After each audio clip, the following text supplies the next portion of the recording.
പലപ്പോഴായിട്ട് എൻ്റെ patients front ഡെസ്കിൽ വന്ന് ചോദിക്കുന്ന ഒരു ചോദ്യമാണ്, സൈക്കോളജിസ്റ്റ് ഡോക്ടർ നീരജ് സാറിന് ഒരു അപ്പോയിന്റ്മെന്റ് വേണമെന്നുള്ളത്. അപ്പോ ഞാൻ ആരാണ്? സൈക്കോളജിസ്റ്റ് ആണോ സൈക്യാട്രിസ്റ്റ് ആണോ? ഞാൻ ആദ്യമേ പറയട്ടെ, ഞാനൊരു സൈക്യാട്രിസ്റ്റ് ആണ്. സൈക്യാട്രിസ്റ്റ് എന്ന് പറഞ്ഞു കഴിഞ്ഞാൽ ഞാൻ 6 കൊല്ലം MBBS പഠിച്ചതിന് ശേഷം പോസ്റ്റ് ഗ്രാജുവേഷൻ 3 കൊല്ലം നിമാൻസിൽ നിന്ന് MD സൈക്യാട്രി പോസ്റ്റ് ഗ്രാജുവേഷൻ എടുത്ത ഒരാളാണ്. എന്താണ് സൈക്കോളജിസ്റ്റും സൈക്യാട്രിസ്റ്റും തമ്മിലുള്ള വ്യത്യാസം എന്ന് പറയുന്നത്? സൈക്യാട്രിസ്റ്റ് എന്ന് പറഞ്ഞു കഴിഞ്ഞാൽ മെഡിക്കൽ ഡോക്ടേഴ്സ് ആണ്. MBBS followed by a post graduate degree in psychiatry. അതായത് അത് MD ആവാം, DNB ആവാം, അല്ലെങ്കിൽ DPM അല്ലെങ്കിൽ MRC സൈ എന്ന് പറയുന്ന ഒരു ഡിഗ്രി ആയിരിക്കാം.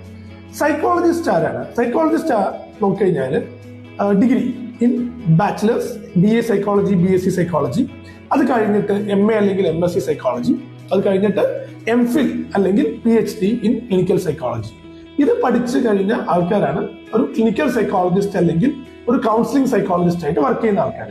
നമ്മൾ നോക്കിക്കഴിഞ്ഞു കഴിഞ്ഞാൽ സൈക്യാട്രിസ്റ്റിന് ആണ് രോഗനിർണയം, അതായത് ഡയഗ്നോസിസും അതുപോലെ തന്നെ മരുന്നുകൾ എഴുതാനുള്ള അധികാരമുള്ളത്. മെഡിക്കൽ ഡോക്ടേഴ്സിനാണ് മരുന്നുകൾ എഴുതാനുള്ള അധികാരമുള്ളത്.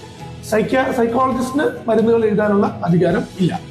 അപ്പോൾ സൈക്കോളജിസ്റ്റിന്, ക്ലിനിക്കൽ സൈക്കോളജിസ്റ്റ് അതായത് MPhil കഴിഞ്ഞ ആൾക്കാർക്ക് പലപ്പോഴും